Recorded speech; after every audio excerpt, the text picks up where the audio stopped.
Bonjour à toutes et à tous et merci de votre fidélité. C'est aujourd'hui la Sainte Cécile, la patronne des musiciens. Alors, je vous propose de nous mettre devant un orchestre. Chaque instrument est important pour que résonne la beauté de l'œuvre jouée. Mais selon la partition, tous les instruments n'ont pas la même importance quant à la durée de leur prestation. Les cordes joueront peut-être plus que les cuivres ou inversement, ou plus que les percussions. Certains vont jouer par habitude, d'autres pour se faire remarquer, d'autres pour donner le meilleur d'eux-mêmes.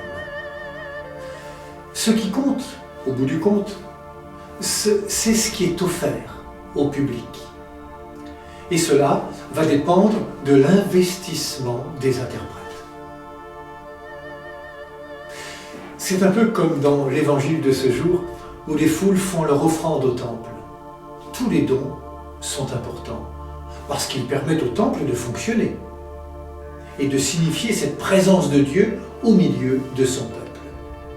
Mais Jésus fait remarquer à ses disciples qu'une veuve misérable a donné plus que tous les autres. Pourquoi ? Parce qu'elle a investi tout d'elle-même. Elle ne donne pas par habitude ou pour se faire valoir. Elle se donne tout entière parce que le temple, autrement dit Dieu, c'est sa vie. Cette pauvre veuve accomplit sa part de service et elle l'accomplit dans la foi. Elle donne au risque de se perdre.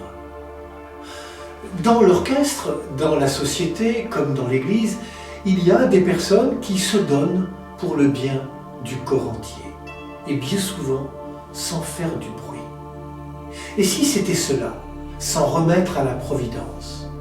La Providence n'est-elle pas l'école de la confiance et de l'abandon ? Voilà une attitude qui contraste avec un certain esprit de vouloir tout maîtriser, tout organiser, tout prévoir. La pauvre veuve, que personne ne remarque, Jésus la voit et fait remarquer sa grandeur d'âme. Elle a mis tout ce qu'elle avait pour vivre. Mesurons-nous à quoi nous appelle cette parole que nous prononçons plusieurs fois par jour, cette parole du Notre Père, que ta volonté soit faite sur la terre comme au ciel. La pauvre veuve de l'Évangile accomplit cette volonté.